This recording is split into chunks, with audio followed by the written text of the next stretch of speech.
want to close this segment with a story. It's quite a fun story. It's a story with a twist. And it's the story of the evolution of the world high jump record for men.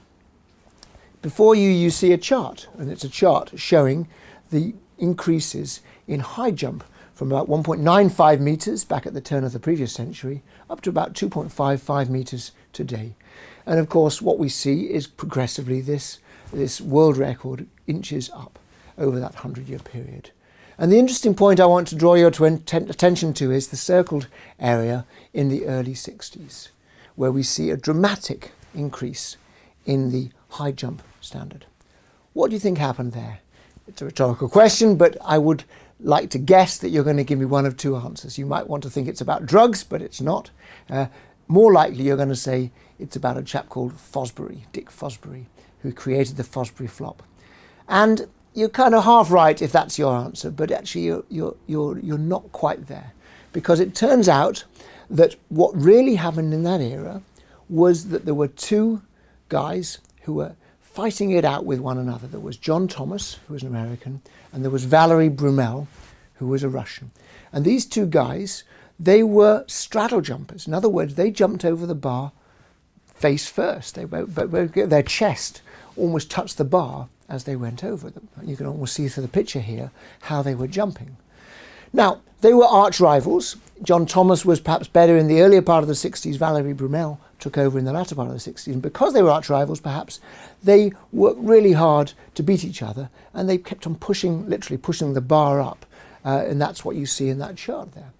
However, there was a few interesting things happened in that period. First of all was this chap whose name is Dick Fosbury.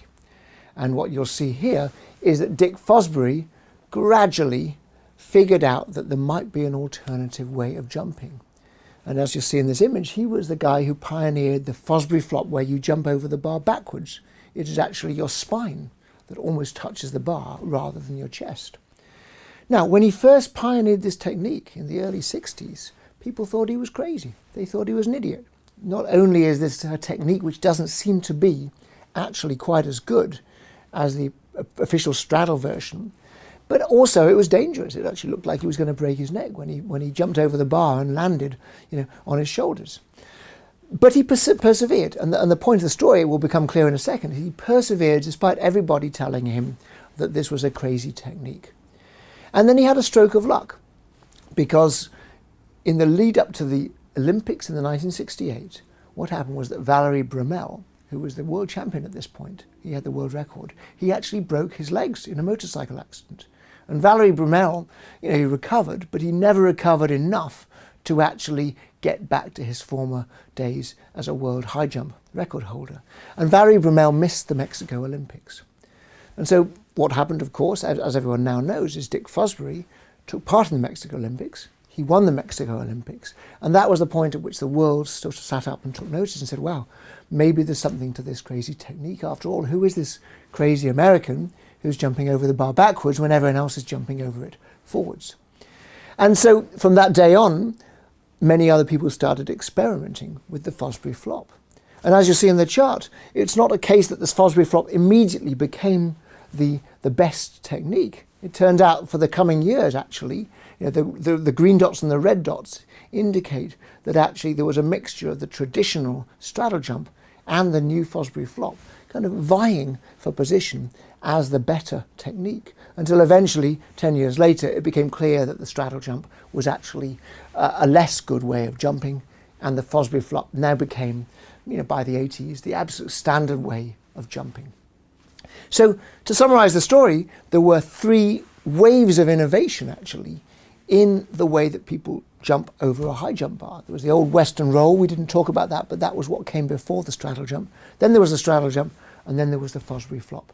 And each wave, of course, the new technique was not as good as the old technique when it was first created. So what does that mean? Why am I telling you this story at this point in the course? We can use that metaphor of the high jump at two levels. One is at the level of industry innovation. The concept of the high jump technique being a bit like a new technology, or a so-called disruptive technology, that actually supersedes the traditional one. So this is like digital imaging taking over from traditional imaging, which is the word that Kodak created. But that's actually not the angle I want to pursue here. The angle I want to pursue here is a very personal or individual angle, which is the following. Any innovation, whether it's in management, whether it's in the way that I personally work with my boss, whether it's a new product or service I'm creating, any innovation takes somebody pushing against the norms and orthodoxies of the time. And it takes courage, and it takes leadership, and it takes someone being prepared to actually kind of stand up and do something a bit differently. And when everyone tells them they're an idiot or crazy, to actually ignore that and to persevere.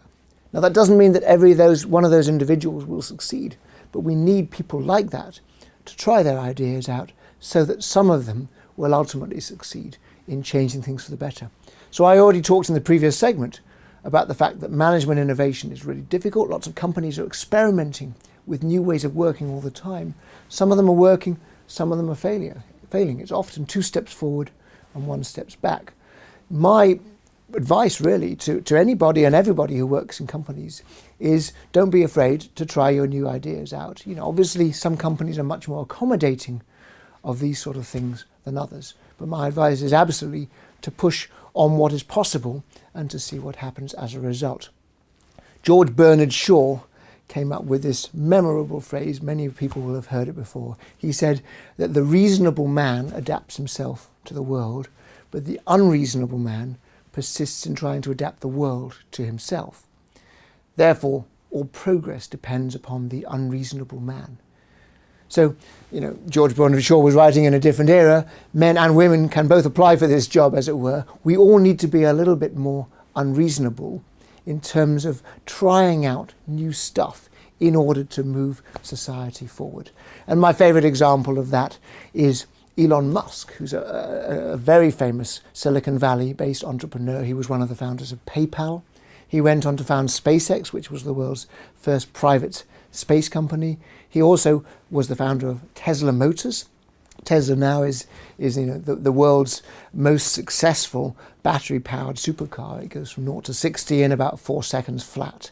And he's also now coming up with lots of new ideas, one of which is illustrated here, the so-called Hyperloop, which is a way of whisking people from Los Angeles to San Francisco in about 35 minutes flat.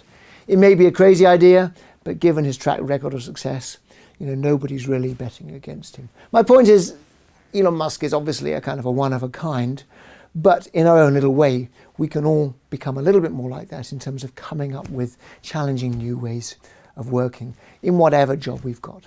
So I will finish there. This segment really is just opening up the door as to what this course is really about for you as an individual. The course is all about giving you an understanding and an awareness, but it's also about trying to help you as a manager to do your job better, to get the most out of your people, and for you as an individual, wherever you're working, to be a little bit more curious, a little bit more risk-taking in terms of trying new ways of working, because without that we can't actually advance the practice of management.